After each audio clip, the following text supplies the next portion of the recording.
परमेश्वर की शरण में जा, उसके लिए उन संतों के पास जा जो तत्वदर्शी हो। इसी प्रकार हजरत मोहम्मद को उनका अल्लाह कह रहा है कि कोई और पूर्ण परमात्मा है। उसको पाने के लिए उन तत्वदर्शी संत की तलाश कर। वो प्रभु कौन है, ये जानने के लिए कृपया अवश्य सुनिए जगत गुरु तत्वदर्शी संत रामपाल जी महाराज के अमृत वचन। मैं इतना दुष्ट हूँ, मैंने याचना की आपके गुरुदेव जी से कुछ समय अंदर विश्राम करने की, आपके इंतजार के लिए। उन्होंने अभद्र तरीके से मुझे बुरे शब्द कहे, मुझसे सहन नहीं हुए कि ये राक्षस हैं जो मांस खाते हैं, मलेच्छ हैं, मुसलमानों को इस आश्रम में आना अलाउड नहीं है। तो मेरे अंदर युवराज का कीड़ा उठ गया और मेरे पर रुका नहीं गया और मैंने आपके गुरु जी की हत्या कर दी तलवार से। मुझे माफ़ कर दो। फिर गिर गया चरणों में। परमात्मा बोले खड़ा हो, कोई बात नहीं। ये तो उसकी आयु इतनी थी, स्वामी रामानंद जी की आयु इतनी थी। उस समय स्वामी रामानंद जी लगभग 125 वर्ष के हो चुके थे, 125 वर्ष के, और 104 वर्ष की आयु में परमात्मा मिले थे उनको। तो परमात्मा ने कहा कि इसकी आयु इतनी थी और आपसे ही इसकी मृत्यु होनी थी, इसमें ना तेरा दोष है ना उनका दोष है, आप चलो। और लेकिन एक काम करो, मेरे साथ वापस चलो। परमात्मा ने कहा कि अपना काम बताओ, किस लिए आए थे?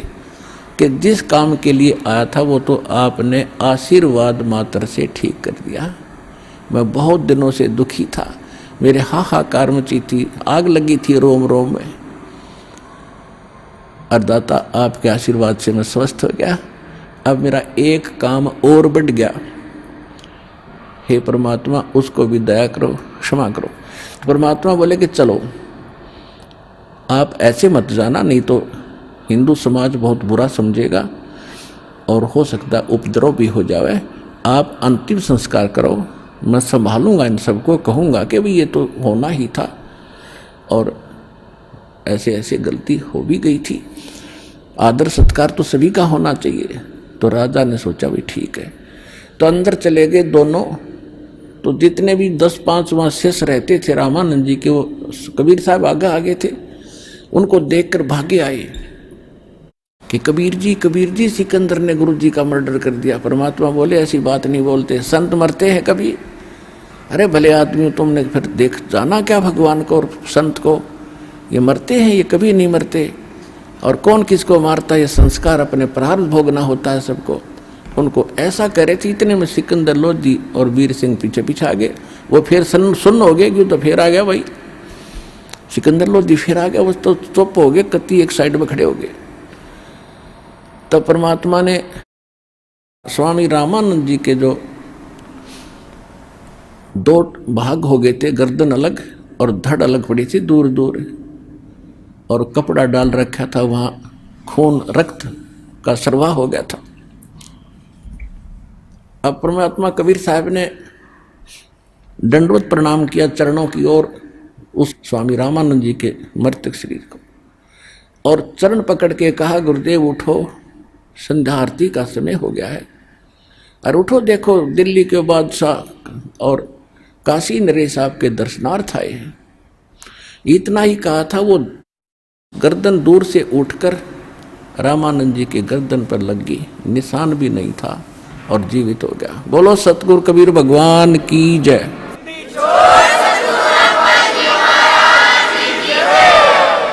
अब सामने उठते ही उसने देखा सिकंदर लोधी फिर खड़ा है, फिर लाल आंख करने लगा। फिर इतने में परमात्मा ने कहा कि हे स्वामी जी, आप तो लीला कर रहे थे, आपको कौन मार सकता है? तो इतने में उसने नीचे ध्यान गया कि मैं तो मर गया था फिर, और ये मेरे शरीर से गर्दन कटने के बाद उनके शरीर से 2 धारा चली थी, एक रुधिर की, एक दूध की। शरीर से तो या तो ब्लड निकलना चाहिए था। तो स्वामी रामानंद जी ने उस भगवान कबीर साहब से पूछा कि हे परवरदिगार, ये शंका का समाधान कीजिए कि ये दूध और रक्त ये ऐसे कैसे आया है? या तो रक्त होना चाहिए था सारा ही, ये दूध क्यों आया? तो परमात्मा ने कहा कि स्वामी जी, पहले आप केवल ब्राह्मणों को ही उत्तम मानते थे, अन्य जाति वालों को आप शेष नहीं बनाते थे, तो वह बड़ी कमजोरी थी। वो तो आपने दया कर दी सारे हिंदू समाज के ऊपर कि आप सबको दीक्षा देने लगे, और अभी भी आप में कमजोरी रह रही है कि आप मुसलमानों से नफरत करते हो, और जब तक नफरत शेष है मोक्ष नहीं हो सकता। इसलिए आपके शरीर में 50% प्योरनेस है, प्योरिटी है, आधे शुद्ध हुए हो, और जिस दिन आप पूरे मानव और प्राणियों को एक समझ लोगे उस दिन आप मोक्ष के अधिकारी हो जाओगे। इसलिए आप अभी अधूरे हैं दाता। रामानंद खड़े हुए और परमात्मा ने 1 घंटे प्रवचन किए। हिंदू और मुसलमान दो नहीं है, दो कहे जो नरक में जावे, एक खुदा के बच्चे हो तुम, सब एक घर से आते हो तुम, या अपने आप अलग अलग जाति और मजहब बनाकर भ्रमित हो जाते हो। हिंदू और मुसलमान सब परमात्मा के बच्चे हैं, ईसाई हो चाहे सिख हो, सिख तो जब तक थे नहीं। तो रामानंद खड़े हो गया, आँखों में पानी भर गया और सिकंदर लोधी को सीने से लगा लिया, बेटा मेरे से गलती होगी, मुझे क्षमा कर देना, मैं बहुत निकम्मा था, आज मेरी आँख खुल गई। उसके बाद रामानंद जी ने किसी भी जीव के प्रति कोई घृणा नहीं रखी। तो फिर सिकंदर लोधी ने कहा कि भगवान, ऐसे अच्छे विचार आपके और ऐसे महापुरुष, क्योंकि उनका कति विश्वास दृढ़ हो गया था कि ये अल्लाह अकबर है, अपने हाथों से काटा आदमी को और सामने जीवित कर दिया, रेजिटीज बैठा है, और ऐसा भयंकर रोग जो आज तक किसी मुसलमान के, किसी काजी मुल्ला और किसी से ठीक नहीं हुआ, ना हिंदू धर्म के किसी वैद और जंतर मंतर करने वाले ऋषियों से ठीक हुआ, और महापुरुष ने तुरंत ठीक कर दिया। तो ये परमात्मा आई है और मेरे सामने जीवित कर दिया। ओए होए। तो उन्होंने कहा कि परवरदिगार, एक बार दिल्ली चलो, आप दिल्ली चलो दाता, वहाँ तो आग लगी पड़ी है, हिंदू और मुसलमान की आपस में ऐसा झगड़े होते हैं, आपके विचार सुनेंगे, हो सकता है सभी की बुद्धि ठिकाना आ जाए। परमात्मा बोले, हम ऐसे नहीं चलते, जो हमारा कोई दीक्षा लेगा तो हम चलेंगे, हम मेरा शेष बनता है उसके साथ जाते हैं, ऐसे वैसे नहीं जाते हम किसी को। तो सिकंदर लोधी बोला, जी वो क्या करना पड़ेगा शेष बनने के लिए? आपने ये करना पड़ेगा, मांस नहीं खाना होगा, छूना भी नहीं होगा, और किसी को सजा गलत नहीं देगा, न्याय करेगा, किसी को सताएगा नहीं। तो उसने कहा, जी ठीक है, मांस नहीं खाऊंगा, और तेरे राज्य में कोई भी जीव हिंसा ना हो। तो यहां वो व्यवस्था जाहिर करता है कि भगवान, आप तो जानी जान हैं, मैं मांस नहीं खाऊंगा, लेकिन जीव हिंसा का प्रतिबंध मैं लगा नहीं पाऊंगा, क्योंकि ये मुसलमान समाज बहुत ज़्यादा है, आप भी जानी जान हो। तो परमात्मा ने ये कंडीशन लूज कर दी कि ठीक है, तू मांस नहीं खाएगा और कोई बुराई नहीं करेगा, बीड़ी शराब तम्बाकू हुक्का भी प्रयोग नहीं करेगा। मुसलमान हुक्का बड़ी चाव से पीते हैं, वैसे सारे पीने लगे, तो उस समय वो पीते थे, तो उसने कहा कि नहीं, वो सब मान नहीं सकते, और परमात्मा ने उनको अपना शिष्य बनाया। तो कहने का भाव ये है कि अब सम्मन और नेकी दोनों जहाँ भी जाते थे और बहनों को चूड़ियाँ पहनाते थे, तो ये जिक्र किया करते थे, ऐसे ऐसे कथा सारी सुनाया करते थे।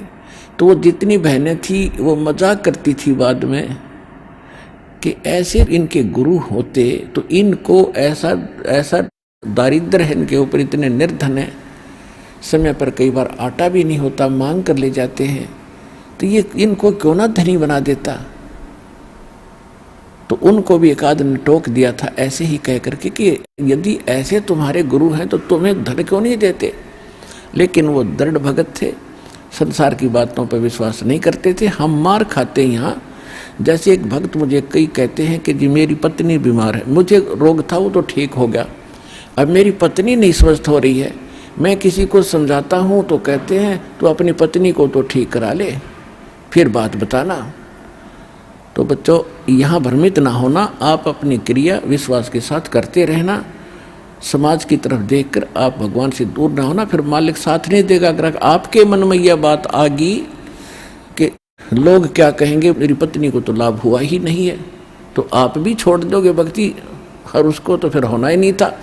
तो उसकी कोई चाकरी में कमी है, उसकी कोई सेवा में, कोई मर्यादा में त्रुटि है। इस कर से जब आपको लाभ हो गया और पत्नी को हो नहीं रहा, क्या भगवान दो हैं? मालिक तो वही है। अब जैसे एक मेन पावर आई है लाइट की, बिजली की, और उसको 2 घरों में कनेक्शन है, एक के सब पंखे चल रहे हैं, दूसरे का नहीं चल रहे, कनेक्शन उसी से है। लाइट तो सेम है, बिजली तो सेम पावर की है, उसके क्यों नहीं चल रहे? कोई डिफेक्ट है उसकी लाइट में, आगे कोई कनेक्शन में डिफेक्ट है, उसको चेक करो और फिर देखो होंगे क्यों नहीं। तो इस प्रकार वो दृढ़ थे कि इनको कहने दे, हमने तो भगवान की वाणी पर विश्वास है। कबीरा सब जग निर्धना और धनवंता ना कोई, और धनवंता सो जानिए जिस पर राम नाम धन होए। फिर दूसरी भगवान बताते थे कि राम रटत दारिद्र भलो, राम रटत निर्धन भलो, टूटी घर की छान, वो सुंदर महल किस काम के जहां भक्ति नहीं भगवान। और फिर क्या बताते हैं? राम नाम रटते रहो, राम नाम रटते रहो, जब तक घट में प्राण, और कभू तो दीन दयाल के भनक पड़ेगी कान। ये फार्मूले बताए परमात्मा ने दल डांटने के लिए इस भक्ति मार्ग पर, सच्ची भक्ति पर। इनको अपना कर, इनको अप्लाई करके तब आगे बढ़ना आप सफल होगे। तो उनको ये था कि कदे तो दीन दयाल का भनक पड़ेगी कान। क्या उससे छुपा है? जब हम उसके हो चुके हैं तो भगवान से क्या छुपा है? क्या उनको पता नहीं हमारी निर्धनता और हमारे दुखों का? लेकिन हमें जो धन मिल गया है वो किसी के पास नहीं है। उनको इतना विश्वास था, वो उन बहनों की बातों पर परमात्मा के प्रति अविश्वास नहीं आने देते थे। तो इसलिए कहा कि सत न छोड़े सूरमा, और सत छोड़े पतदा, और सत के बांधे लक्ष्मी फिर मिले गया। कि सत न छोड़ना, अपनी मर्यादा पर दृढ़ रहना, विश्वास रखना, देखना खेल दाता के आन देश में।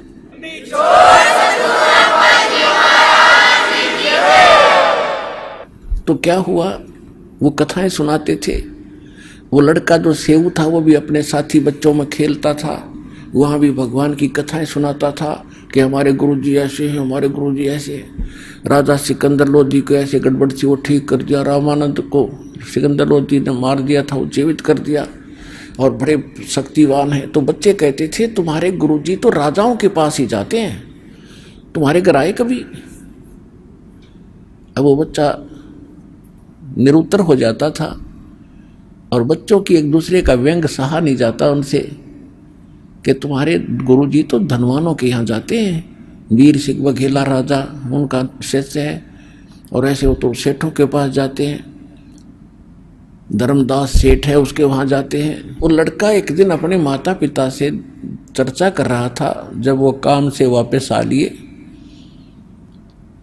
शाम को, थोड़ा सा आफ्टरनून, आंगन में बैठे यही चर्चा चल रही थी, भगवान की चर्चा चल रही थी। क्योंकि जिस घर में मालिक का प्रवेश हो गया वहाँ दूसरी बात खत्म हो जाती है। भगवान का गुण गान, उनकी चर्चा, उनका मंत्र, सत्संग में सुने हुए विचार घर में जाकर दोहराए जाते हैं। शेष परिवार वाले भी सुनते हैं, हमें बताओ क्या क्या क्या बताया, और उन ही आगे की और भी चर्चाएं परमात्मा की ही चला करती हैं। तो उस बच्चे ने कहा कि माता पिता, बच्चे मुझे ऐसे ऐसे कहते हैं कि आपके गुरुजी तो राजा लोगों के और सेठों के यहाँ जाते हैं, तुम गरीबों के कभी आए हैं? तो सेव कह रहा था कि अपने घर कब आएंगे गुरुदेव? तो नेकी बहुत बुद्धिमान थी, कहने लगी बेटा देखो भगवान अपने से दूर थोड़े ही हैं, उनके लाखों शिष्य हैं, बताओ किस किस के घर जाएंगे। उन्होंने ज्ञान दिया, आशीर्वाद दे दिया, हमारे साथ हैं पल पल में। कि वो तो बात ठीक है माता जी, लेकिन बच्चे मुझे मजाक करते हैं कि तुम्हारे गुरु जो राजाओं के यहाँ जाते हैं, तुम्हारे घर आए हैं कभी? एक बार अपने गुरु जी आ जाए तो मैं उनका मुंह बंद कर दूँ। तो माता पिता कहने लगे, बेटा ऐसी हीन भावना मत ला और तेरी भगवान पर अविश्वास हो जाएगा, उनकी बातों में मत जा। परमात्मा हमारे साथ है, दूर थोड़ा ही है। नहीं वो बात तो ठीक है माता जी, एक बार वो आ जाए ना गुरु जी अपने यहाँ तो फिर तो बात ही कुछ और। ऐसा कह के उसकी आंखों में आंसू आ गए कि बच्चे मुझे बहुत व्यंग करते हैं और ये संभव हो नहीं रहा क्योंकि उनके शिष्य गने हैं, गुरु जी हमारे यहाँ आ नहीं सकते। कहते हैं पहुँचूंगा क्षण एक में जन अपने के काज। ये दुखी थोड़ा होने देते अपनी आत्मा को। इतने में उधर से परमात्मा ने तैयारी की। एक कमाल नाम का शिष्य था जो परमात्मा ने जीवित किया था मुर्दे से। एक मुर्दा बहता हुआ आ रहा था। शेख तकी नाम का एक सिकंदर लोधी का धार्मिक गुरु था, मुसलमान। वो बहुत ईर्षा करने लग गया था परमात्मा से, जिस कारण से उसने एक कंडीशन रख दी थी कि कोई मुर्दा मेरे सामने जीवित करके कबीर साहब दिखावें तो मैं मानूं कि ये कोई अल्लाह का पैगंबर अवतार है, अन्यथा मैं नहीं मानूंगा और मुसलमान धर्म के लोगों को भड़का दूंगा और सिकंदर तेरे विरोधी कर दूंगा मैं। क्योंकि वो धार्मिक गुरु था सिकंदर लोधी का और पूरे मुसलमान समाज पर उसका होल्ड था। तो सिकंदर लोधी घना चिंतित हो गया था कि यह बात ही बिगड़ेगी। समझ तो हो गया लेकिन रात जाओगा। उस चिंता से ग्रस्त देखकर परमात्मा ने कहा था कि सिकंदर लोधी इसको कह दो मुर्दा ले आवे कोई। तो उसी समय दरिया के किनारे ये बातें हो रही थी। उसी समय एक मुर्दा जो परिवार वालों ने अंतिम संस्कार करके जल प्रवाह कर दिया था। कुछ ऐसे कबीले हैं ना गाड़ते हैं जमीन में ना जलाते हैं, वो जल प्रवाह कर देते हैं। वो मुर्दा आ रहा था 13 साल के बालक का। परमात्मा ने उस मुर्दे को जीवित करके वहाँ सबके सामने प्रमाणित कर दिया था कि Kabir is God, I am God, अल्लाह अकबर हूँ मैं। तो वो जीवित करा। फिर उस बच्चे को जब जीवित कर दिया परमात्मा ने, सब ने कहा था कमाल कर दिया, कमाल कर दिया। तो उसका नाम कमाल रख लिया और अपने साथ अपने पुत्र के रूप में रखा। वो लड़का, उसमें थोड़ा अभिमान हो गया था कि मेरे जैसी सेवा कोई कर नहीं सकता। जैसे अर्जुन में अभिमान हो गया था कि भगवान मेरे जैसा सेवक कृष्ण जी आपका कोई नहीं। तो उसका भ्रम उसने निवारण किया था तामरध्वज के घर जाके। और मोरध्वज के घर जाकर जब उन्होंने अपने सामने बच्चे को काट दिया तब कृष्ण जी ने कहा था अर्जुन अब सेवक आप हो या ये है एक नंबर के? कि जी ये है एक नंबर के, मैं तो कद्दे भी ना कर सकता इसका, हमने बच्चे ने काट दूं। तो कहने का भाव ये उसी, अब आपको दो भगवानों की, समर्थ की और इस छोटे भगवान की भिन्नता बताई जा रही है कि छोटे मोटे थोड़े बहुत गुण तो सभी में मिलते जुलते होते, लेकिन समर्थ के गुण फिर आगे चल के अलग ही होते हैं। वो तो एक तामरध्वज लड़के को जीवित किया, यहाँ हजारों प्रमाण दे देगा दास। और आज यहाँ होने लग रहे, यहाँ होने लग रहे। आज से चौथा दिन है। एक माई अपने दोते को लेकर आई थी यहाँ पर, वह आई होगी आज अवश्य, 1.5 वर्ष का बालक और उसकी लड़की साथ में, उस दोते की माँ। और वो बता रही थी जी ये लड़का आज परमात्मा कबीर जी की दया से इसको जीवन दान मिला, हमने नाम भी नहीं ले रखा था। सत्संग सुनते थे साधना टीवी पर डेली। उसका पिताजी यानी दामाद उस माई का वो भी आया हुआ था। चौथा दिन है। उस दिन लड़का बाल्टी में चढ़ गया पानी की भरी में, कैसे पटड़ी पुटड़ी पर चढ़ के उसमें मुंदे मुँह गिर गया। 2-2.5 घंटे पड़ा रहा, किसी ने संभाला नहीं। जब देखा खोज हुई तो उसमें मरा पाया। उसको बाहर निकाला, आसपास गांव के जो वैद्य थे उन मृत डिक्लेयर कर दिया। उसने परमात्मा पुकारा आपको, किसने? लड़के के पिता ने। हे भगवान धरती पाया है तो मेरा बालक जीवित कर दे। 2 सेकंड में बच्चा नो एकदम हिचकी लेकर खड़ा हो गया।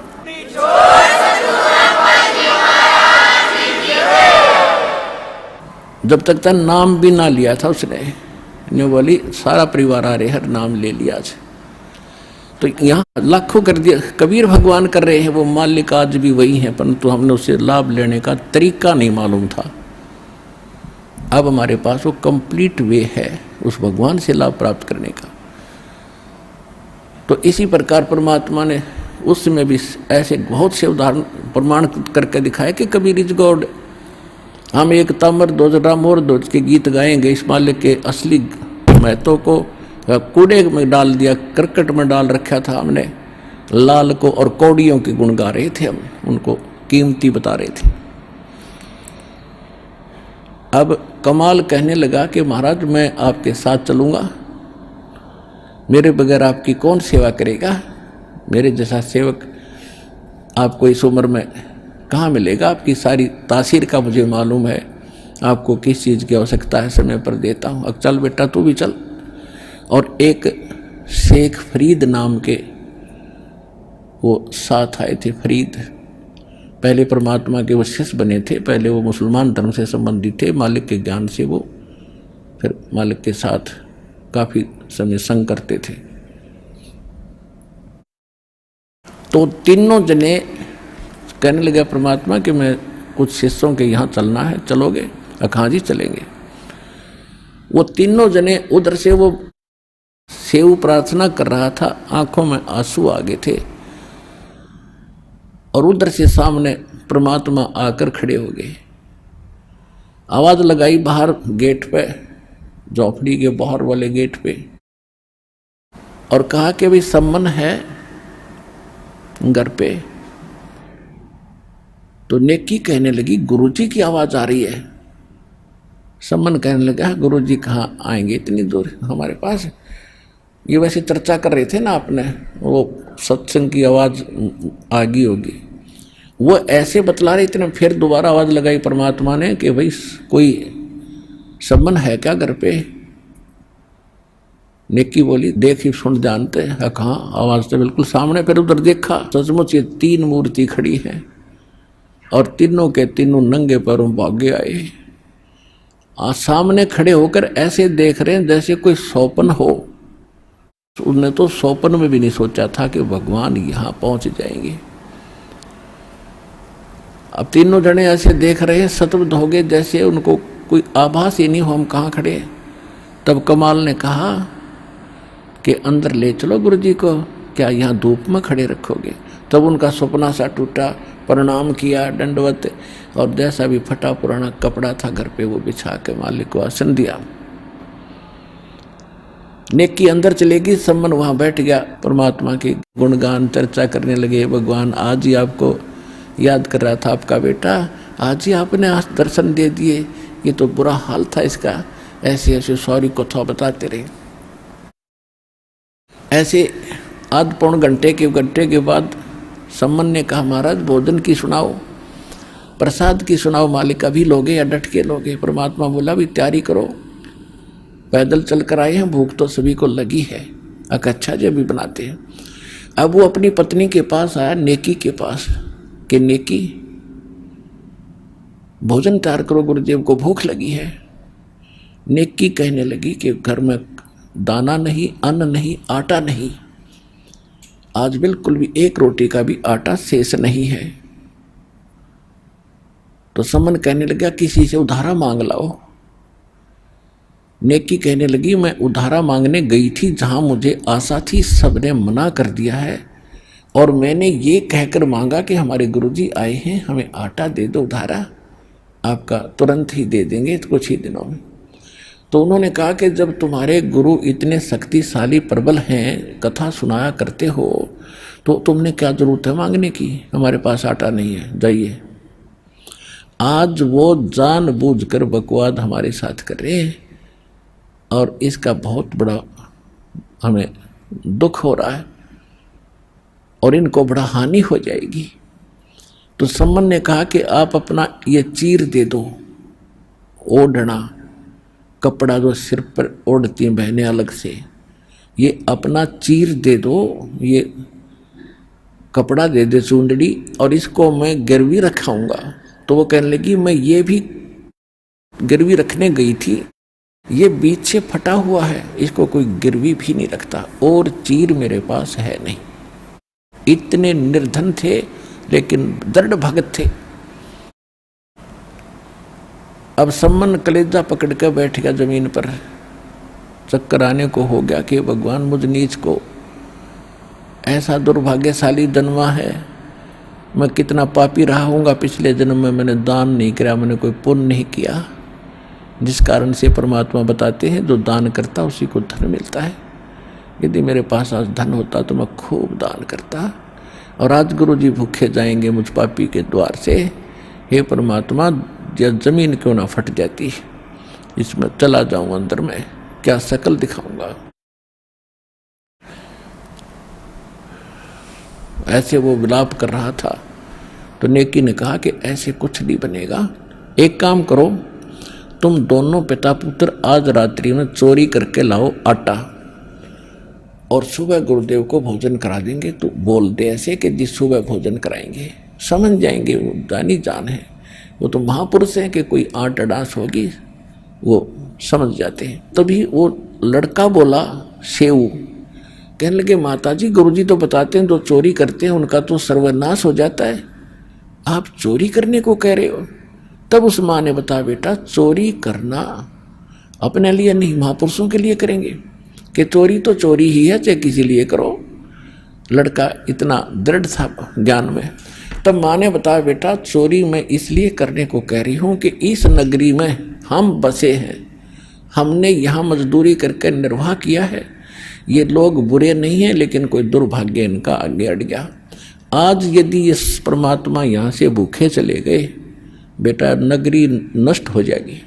फिर एक कथा सुनाई कि ऐसे एक नगर में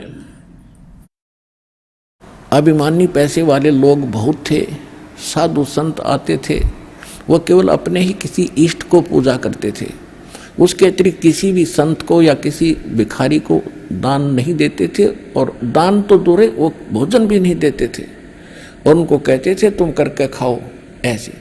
तो उनकी उस नगरी के बाहर थोड़ी सी दूरी पर जंगल में एक सिद्ध पुरुष, उसका एकलौता शिष्य छोटा बालक 15-16 वर्ष का, वो आके रुक गए। सुबह उसने लड़के को भेजा बेटा भिक्षा ला मांग के, तो सारे नगर में वो मांग कर चला गया, किसी ने भिक्षा नहीं दी, ना रोटी दी।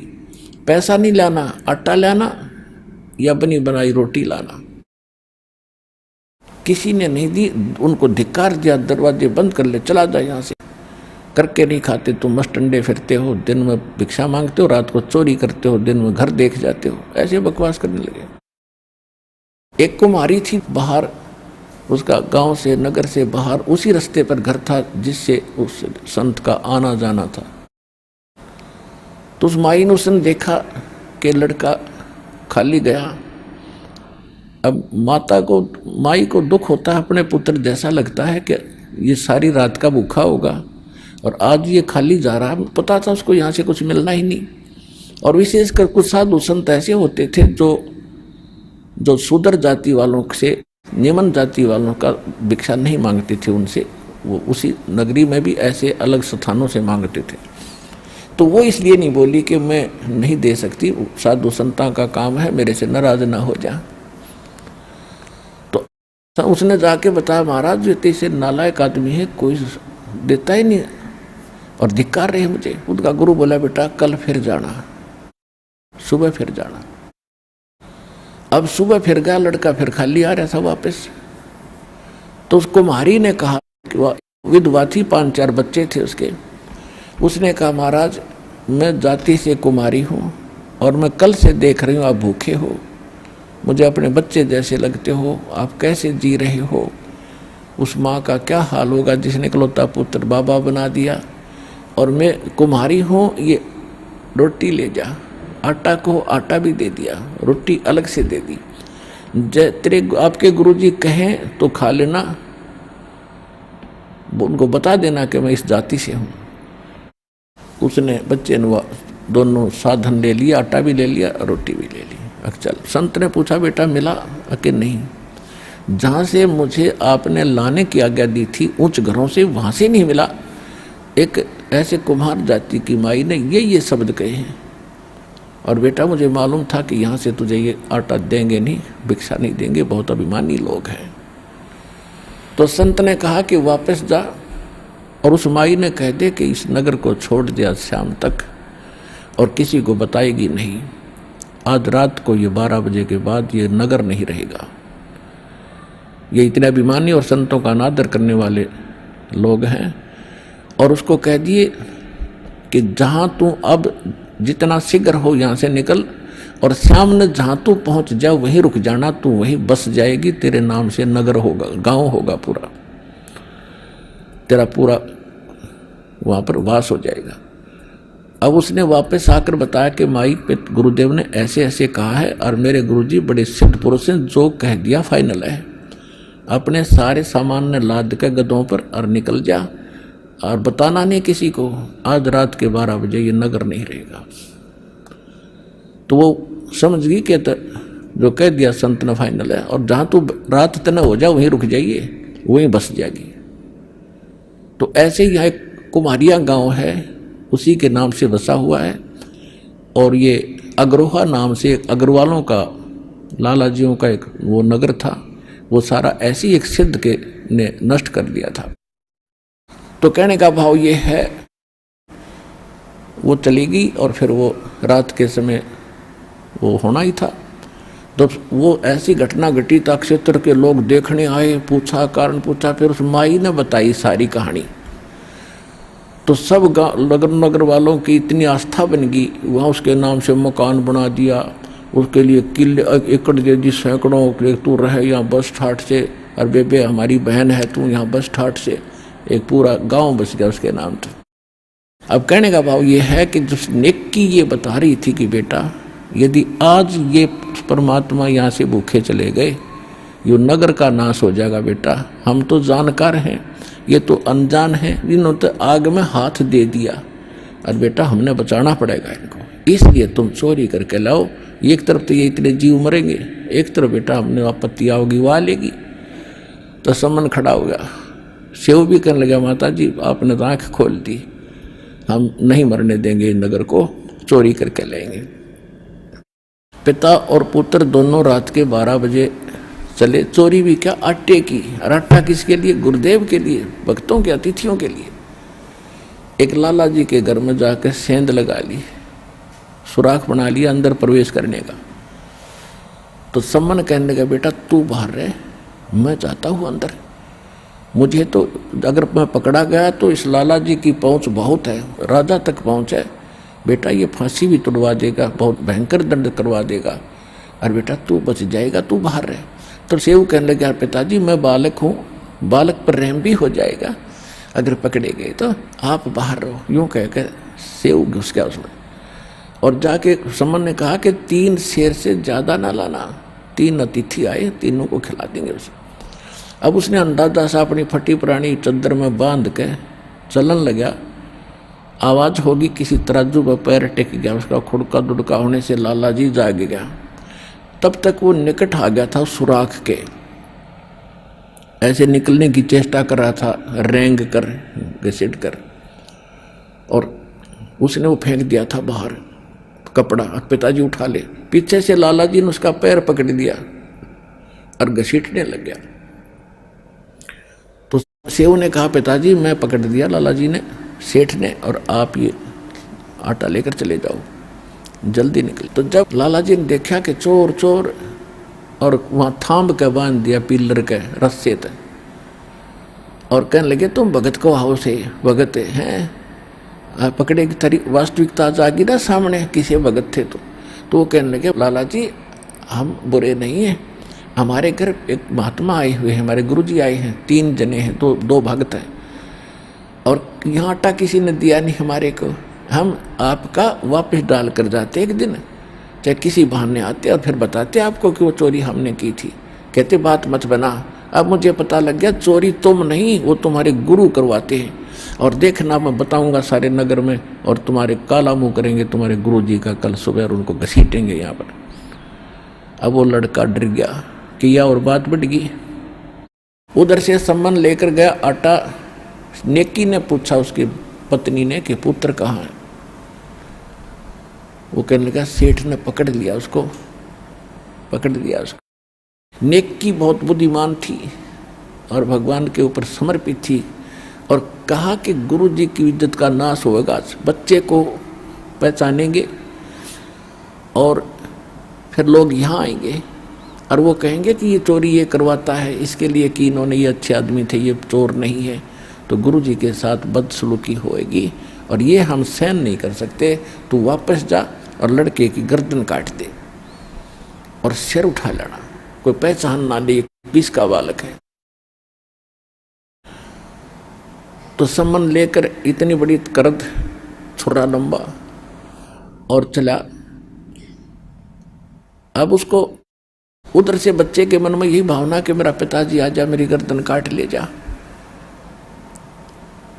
और ये लाला जी भयभीत होकर फिर कहीं पटक देगा मुझे।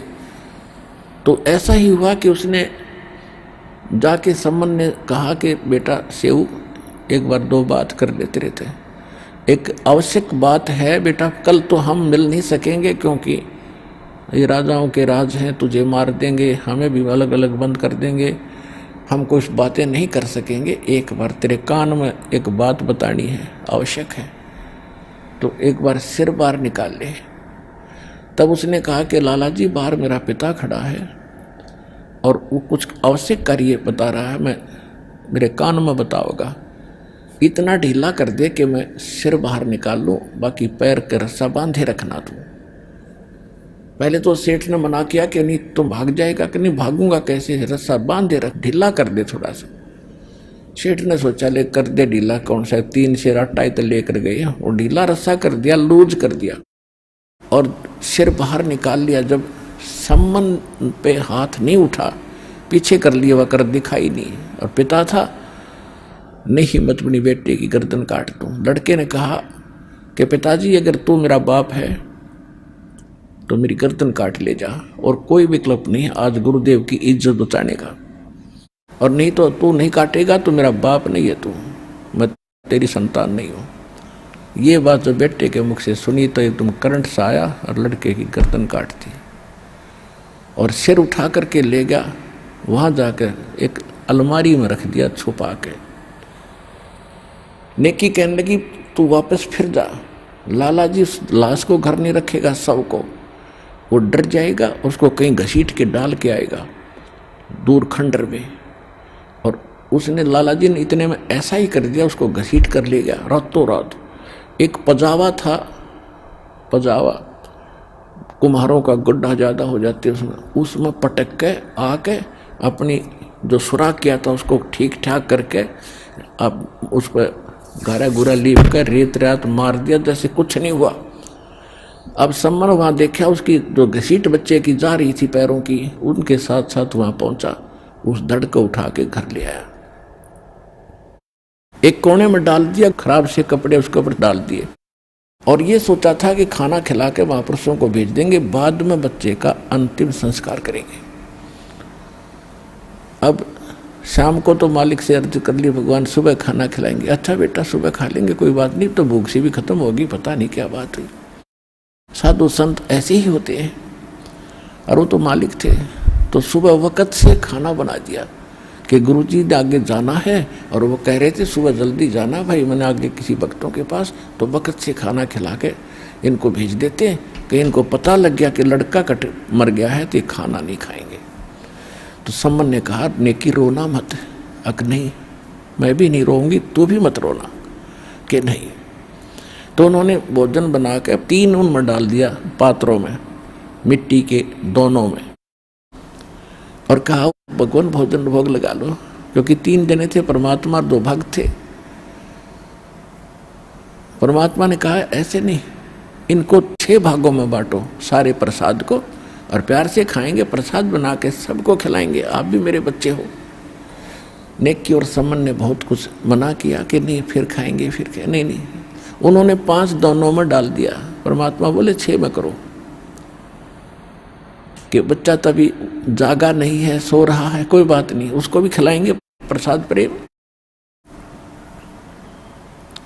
अब ज़्यादा बात ना बढ़ाने से उन्होंने कहा चलो 6 में कर देते हैं। आवाज़ लगाएंगे, कहेंगे जी उठता नहीं, कहीं खेलने चला गया होगा। उन्होंने तो ये सोचा ऐसे कह दूंगा जा करके कि वो तो कहीं बाहर चला गया, महाराज जी यहाँ है नहीं, ऐसा सोच कर उन्हें 6 में कर दिया। और कहा बैठो और बुलाओ सेव को। तो परमात्मा ने कहा आओ सेव जीम लो, यानी भोजन खाओ, ये प्रसाद प्रेम, और शीश कटा करें चोरों के संतों को नितक सेम। सेव धड़ पे शीश डा और बैठा पंगत माही, और नहीं निशानी गर्दन के, ये ओ सेव अकनाही। बोलो कबीर भगवान की जय।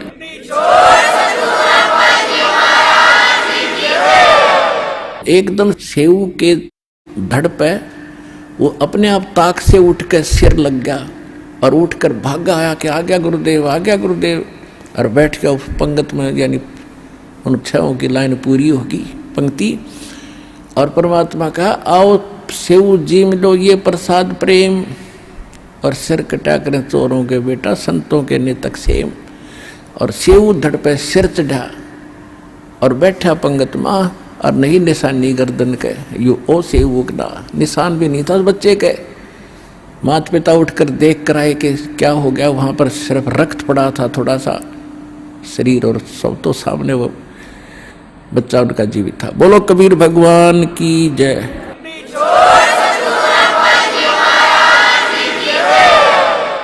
अब उनको विश्वास नहीं हो पा रहा था कि हे भगवान। तब परमात्मा ने कहा बेटा सत ना छोड़े सूरमा, और सत छोड़े पत जा, और सत के बांधे लक्ष्मी फिर मिलेगा। परमात्मा ने आशीर्वाद दे दिया बेटा आज से तू धन धान्य से पूर्ण हो जाएगा, लेकिन इस माया में उलझना मत, इसको दान धर्म में लगाते रहना। अब वो तो ऐसे कहकर चले गए, सतगुरु जो चाहे सो कर दे। कुछ दिनों के बाद उस सम्मन के मन में प्रेरणा हुई कि थोड़ा सा जो है मकान बना ले, थोड़ी झोंपड़ी और कच्ची ईंट बनाकर, और एक झोंपड़ी बनाएंगे और अच्छी सी कुटिया बना लेते हैं। वो जब खोदने लगा, नीम खोदने लगा, तो उसमें बहुत गणे असरफी मिली सोने की। अब उसने समझदारी से काम करके उनको धीरे धीरे करके वो अपना कुछ ऐसा व्यवसाय बढ़ाया। लोगों को ये लगा कि जैसे इसने कोई व्यवसाय शुरू कर दिया, इससे बढ़ गया, 1 नंबर का सेठ हो गया। उससे जीवन में वही सम्मान उस नगर के अंदर 1 नंबर का धनवान व्यक्ति कहलाया। सतगुरु जो चावे सो कर ही, 14 कोट दूत जमदार ही, ऊत भूत जम त्रास निवारे, और चित्रगुप्त के कागज फाड़े।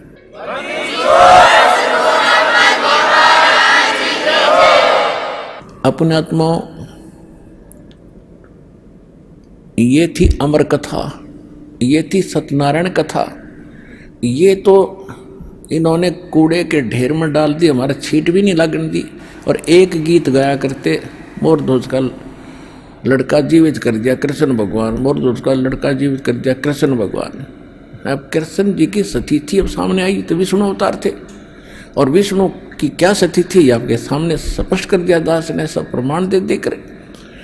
ये देखो जैसे दादू साहब कहते हैं, और संत सब कूप हैं और कहते धरीता नीर, और दादू अगम अपार है वो दरिया सत कबीर।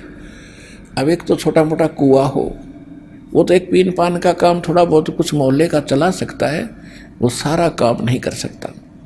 इसी प्रकार कोई झरना दरीता नीर यानी झरना बह रहा हो तो कुछ क्षेत्र में थोड़ी बहुत सिंचाई कर सकता, बाकी क्षेत्र भूखा ही भरेगा। और एक दरिया बह रही हो वो सारे काम करे।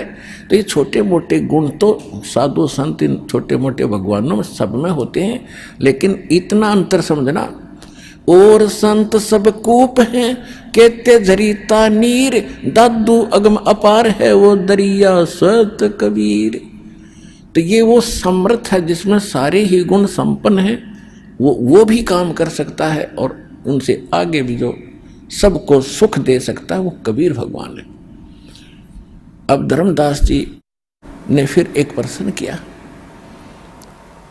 कहने लगे मालिक आप कहते हो कि वैसे तो मुझे अविश्वास होना मेरा गलत है, लेकिन प्रश्न ना करूँगा तो मुझे कचोटते रहेंगे।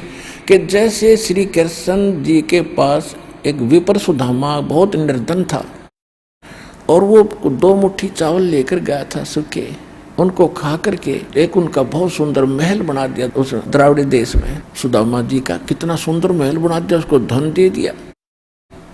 तो इन बातों से हम बहुत प्रभावित हैं मालिक। तो पुण्यात्मा दास बताएगा उस समर्थ की महिमा। देखो अब जैसे आपको पता है कि ये किस सत्र के भगवान है। जैसे एक तो मंत्री, कोई राज्य का प्रांत का मंत्री, वो भी थोड़ी बहुत राहत दे सकता है, लेकिन जो प्रधानमंत्री देगा वो नहीं दे सकेगा। इतना अंतर समझना। अब क्या था, जैसे सुदामा जी को केवल कितना दे दिया, एक कोठी बनवा दी और धन दे दिया, उसका वो एक जीवन थोड़ा सा व्यापन ठीक हो गया। और जन्म मृत्यु ना सुदामा की बची ना कृष्ण की, पशु योनि जाना ना कृष्ण का बचा ना सुदामा का बचा। अब कथा सुनाता दास। एक तैमुरलंग नाम का लोहार था, मुसलमान लोहार। और परमात्मा कहते हैं जो जन मेरी शरण है ताका हूं मैं दास, और गेल गेल फिरता रहूं जब तक धरती आकाश। अब परमात्मा पिछले संस्कारी हंस होते हैं उनके। अब तैमुरलंग की माँ बड़ी भाग्यवान थी, मुसलमान जाति में थे, इतनी दयालु थी कि आए अतिथि को भूखा नहीं जाने देती थी। कई बार ऐसी अतिथि होती थी, जैसे कोई रास्ता चलता राहगीर भी होता था, यात्री को भी प्रार्थना करके भोजन खा के जाना जी, वो भोजन खिलाती थी। तो बच्चे में वो संस्कार साथ साथ पल रहे थे। अब उन्होंने क्या किया, कई बार ऐसे होता था कि अपने खाने का उनके पास भोजन नहीं बचता था, माता बेटा दोनों भूखा सो जाते थे और अतिथि को पूरा संतुष्ट कर देते यात्री को। वो क्या करता था, इतना निर्धन था तैमुरलंग कि अन्य साहूकार लोगों की, धनी लोगों की भेड़ बकरियां चराया करता था, उससे उनको कनक मिलती थी मेहनताना। उसके साथ साथ एक पार्ट टाइम और टाइम करता था, पार्ट जॉब, एक लोहार के एहरन पे चोट लगाने की मजदूरी करता था शाम के समय। इतना निर्धन था। तब माँ बेटा दोनों का गुजारा मुश्किल से हो रहा था। उधर से वो रोटी लेकर गया था, घर से बांध कर ले जाता था, खाना खा चुका था। तब परमात्मा वहां पहुंचे और एक फकीर साधु के रूप में। तो तैमुरलंग एक धार्मिक माँ से जन्मा था। उसने कहा महाराज भोजन खाओगे, भूख लगी होगी। कहाँ बेटा भूख लगी है? कि महाराज मैं तो अभी भोजन खा लिया, आप पहले आ जाते तो आपको भोजन मैं यहीं दे देता। अभी मैं गांव से लाता हूँ अपनी माँ के यहाँ से, घर से थोड़ी दूरी पे, घनी दूर नहीं है। और महाराज एक ध्यान करना, कोई बकरी भेड़ बकरी चली ना जा कहीं, मैं गरीब व्यक्ति हूँ और हमसे इनका कर्जा पूरा नहीं होगा अगर गुम होगी तो। परमात्मा बोले बेटा निश्चिंत रह तू जा। उसने अपनी माँ से बताया कि माँ ऐसे ऐसे एक साधु आया है और भूखा है। माँ ने जब 2 रोटी बनाई तो बोली बेटा मैं साथ चलूँगी और मैं दर्शन भी करके आऊँगी और बर्तन ले आऊँगी। तो कहीं फिर आएगा तो बकरी भेड़ बकरी गुम ना हो जाए, तो चौकस रहना, छोड़ क्यों आया बेटा? तो उन्होंने कहा माता जी मैं महाराज जी से कह के आया हूँ, वो संभालेगा। कि अच्छा चल। तो फटाफट 2 रोटी बनाई, जैसा घर में आटा था सारा का उतना ही बचा था और लेकर चले गए। महाराज जी ने एक रोटी खाई। जब वो रोटी खाने लगा उसी समय माई कहने लगी महाराज हम बहुत निर्धन हैं, हमारे घर पर तो कई बार आटा भी नहीं रहता है, दया करो, कुछ आशीर्वाद दो, हम कुछ 2 रोटी हमें ठीक मिल जाए। ऐसे उसने रोटी परमात्मा ने एक खाई, तब तक उसने 2-3 बार यह बात दोहरा दी। रोटी खा कर पी कर पानी का लोटा जल, परमात्मा खड़े हुए और वहाँ एक बेल रखी थी, भेड़ बकरी बांधने की, पशु बांधने की बेल होती है पतली पतली सी, इन बकरियों की तो और पतली होती है। उसको ऐसे मोड़ा, 4 बार उसको इकट्ठा करके छोटी सी बन गई और उसको उस बच्चे के कमर पर 7 बार मारी। 1 2 3 4 7 मारी। अब माई ने सोचा कि ये बाबा जी कोई मेंटल है, इसको गुस्सा आ गया और मैंने इसको बार बार टोक दिया जिस करके मेरे बच्चे को ये पीट रहा है। तो माई ने कहा महाराज बच्चे ने कोई गलती कर दी। आइए अब हम उन श्रद्धालुओं के अनुभव जानते हैं जो जगत गुरु तत्वदर्शी संत रामपाल जी महाराज जी से दीक्षा प्राप्त कर चुके हैं तथा उनके द्वारा बताए गए भक्ति मार्ग पर चल रहे हैं। बहन जी नमस्कार। नमस्कार। क्या नाम है जी आपका? मेरा नाम श्वेता चोपड़ा है। श्वेता जी कहाँ से आए हैं आप? मैं होशियारपुर डिस्ट्रिक्ट से आई हूँ, वहाँ पे महलपुर एक जगह का नाम है, वहाँ पे रहती हूँ, पंजाब में। संत रामपाल जी महाराज से कब जुड़े आप? संत रामपाल जी महाराज जी से जुड़े हुए मुझे 2 साल हो गए हैं। मैंने गुरुजी का नाम, संत रामपाल जी का नाम जो है वो 3 जनवरी 2015 में लिया था। ये अपने आप में एक आश्चर्यजनक बात है कि 2014 से संत रामपाल जी महाराज जेल में हैं। ऐसा कैसे संभव हो पाया कि एक संत जेल में है और उनसे आपने नाम दीक्षा ली? क्या कारण रहा कि आपने संत रामपाल जी महाराज से नाम दीक्षा ली? मैं पहले तो ये बताना चाहूँगी कि मैं काफ़ी दुखी रहा करती थी, तो मुझे शुरू से परमात्मा की तलाश थी। जिससे पहले मैंने शिव जी की भक्ति बहुत की है। तो उसके बाद क्या हुआ, मैं अपनी बहन के पास हमेशा ये जिक्र किया करती थी कि ऐसा क्या करें कि जिससे हमारे सभी दुख दूर हो जाएं। तो उसने मुझे बोला कि तू ज्ञान गंगा पुस्तक ले ले, उसको तू पढ़ेगी तो तेरे मतलब उसने नामदान ले लिया था, तो तू पढ़ेगी तो तेरे सब दुख दूर हो जाएंगे। वो बुक मेरे पास अप्रॉक्सीमेटली 1 साल तक पड़ी रही, पर मैंने उस बुक को नहीं पढ़ा। उसके बाद क्या हुआ, मेरे पे तकलीफ़ें बहुत ज़्यादा बढ़ चुकी थी। फिर मैंने जब उस बुक को पढ़ा तो बुक को पढ़ने से ही मेरे आधे प्रॉब्लम तो ख़त्म हो चुकी थी। फिर उसके बाद जब मैं अपनी बहन से पूछा कि ज्ञान क्या होता है, वो मुझे बोलती थी तू ज्ञान को समझ। मैं उसको यही बोलती थी कि ज्ञान होता क्या है, मुझे इसके बारे में बता। जब धीरे धीरे उसने मुझे ज्ञान समझाना शुरू किया तो मुझे पता लगा कि कुछ बात तो है। तो फिर मैंने गुरुजी के सत्संग भी देखे। तो संत रामपाल जी महाराज जी की एक एक बात जो है वेदों में जो लिखी हुई है, उसकी एक एक बात की सच्चाई को जान के मैं अंदर से मुझे इच्छा हुई कि मैं नामदान ले लूं। तो मैं अपनी बहन को बोला कि मुझे नामदान लेना है, तो फिर उसके बाद मैंने नामदान ले लिया। श्वेता जी देखिए, अमूमन हम देखते हैं कि किसी संत के ऊपर आरोप लगते हैं या फिर वो जेल में जाते हैं तो उसके जो श्रद्धालु होते हैं वही नाम छोड़ देते हैं। लेकिन संत रामपाल जी महाराज के मामले में स्थिति बिल्कुल उल्टी हुई है, क्योंकि जब से संत रामपाल जी महाराज जी जेल में गए हैं उसके बावजूद लाखों लोग संत रामपाल जी महाराज से जुड़ रहे हैं। उनमें से आप भी एक श्रद्धालु हैं। हम आपसे ये जानना चाहेंगे कि आखिर संत रामपाल जी महाराज से जुड़ने के पीछे मेन जो वजह है लोगों की वो क्या है? ऐसी कौन सी बातें वो ज्ञान गंगा पुस्तक में लिखी हुई है जिससे आप प्रभावित हुए और आपने संत रामपाल जी महाराज से नाम दीक्षा ली? सबसे पहले तो मैं ये बताना चाहूँगी, उसमें ज्ञान गंगा एक ऐसी बुक है जिसमें हर वेद और प्रमाण जो है जिनको खोल खोल के लिखा हुआ है गुरुजी ने। और मुझे तो वेद प्रमाण की बातों के बारे में बिल्कुल भी नॉलेज नहीं थी, ना ही हमारी फैमिली में से पीछे से कोई जुड़ा हुआ था। सबसे पहले मेरी मासी जी हैं जो यूएस में रहती है, उन्होंने नाम लिया था। फिर धीरे धीरे क्या हुआ, जो बुक्स थी, जब मैंने ज्ञान समझा कि एक एक बुक में एक एक चीज जो है जो गुरुजी ने लिखी हुई है। मेरा भी सबसे पहले यही क्वेश्चन होता था कि वो तो जेल में गए हुए हैं तो वो कैसे सही बात कर सकते हैं। पर धीरे धीरे जब मैंने बाकियों के साथ कंपैरिजन करना शुरू किया तो मुझे ये लगा कि जो गुरुजी ने बातें कही हैं वो एक एक सच है और उसमें से 0.1% बात भी झूठ नहीं है। तो ये चीज जो थी वो मुझे गुरुजी की तरफ बहुत ज्यादा अट्रैक्ट करती थी, जिसकी दया से मैंने आज गुरुजी का नाम ले लिया है। श्वेता जी क्या करते हैं आप? मैं नर्सिंग कॉलेज में पढ़ाती हूँ, मैंने बीएससी नर्सिंग की हुई है। श्वेता जी आप एक शिक्षित महिला हैं, क्या आप ये मानते हैं कि किसी संत से नाम दीक्षा लेने से या किसी संत के आशीर्वाद देने मात्र से किसी व्यक्ति की समस्याएं खत्म हो सकती है, किसी के दुख दूर हो सकते हैं? सबसे पहले मैं आपको ये बात बताना चाहूँगी कि मेरा बेटा है जो वो इस टाइम 4 साल का है। उसको सबसे पहले तो मैंने जब नाम लिया मैंने उसको सही तरीके से फॉलो नहीं किया। मेरे बेटे को ESR, मेरे बेटे का ब्लड टेस्ट में जो है वो टीबी में होता है कि वो एक बीमारी है जो छाती की बीमारी है, उसमें उसकी रिपोर्ट में हाई आ गए थे काफ़ी। तो मुझे शायद लग रहा था कि मैंने नाम अपना खराब किया है, खंड किया है, तो उसके कारण मुझे प्रॉब्लम आई है। वो रिपोर्ट इतनी सॉलिड थी कि उस डॉक्टर लाल पैथ लैब की रिपोर्ट थी, उसको कोई नकार नहीं सकता। उसके बाद क्या हुआ, मैंने अपने मन में ही गुरुजी से माफ़ी मांगी कि गुरुजी अगर मैंने नाम खंड किया है तो मैं आगे से ये गलती नहीं करूँगी, क्योंकि मुझे इतने सुख मिलने लग गए थे नाम लेने के बाद शायद मैं भूल गई थी कि मैं मर्यादा में भी रहूंगी। जब जैसे ही मैंने गुरुजी से माफ़ी मांगी, संत रामपाल जी से माफ़ी मांगी, तो वैसे ही मैंने कहा कि अपने हस्बैंड को कि प्लीज़ मैंने एक बार रिपोर्ट फिर करवानी है। मुझे अपने मालिक पे पूरा भरोसा था। जैसे ही मैंने वो रिपोर्ट करवाई तो मेरे बेटे की 2 जगह से रिपोर्ट जो थी वो बिल्कुल नॉर्मल आई। पहला लाभ तो मुझे ये हुआ।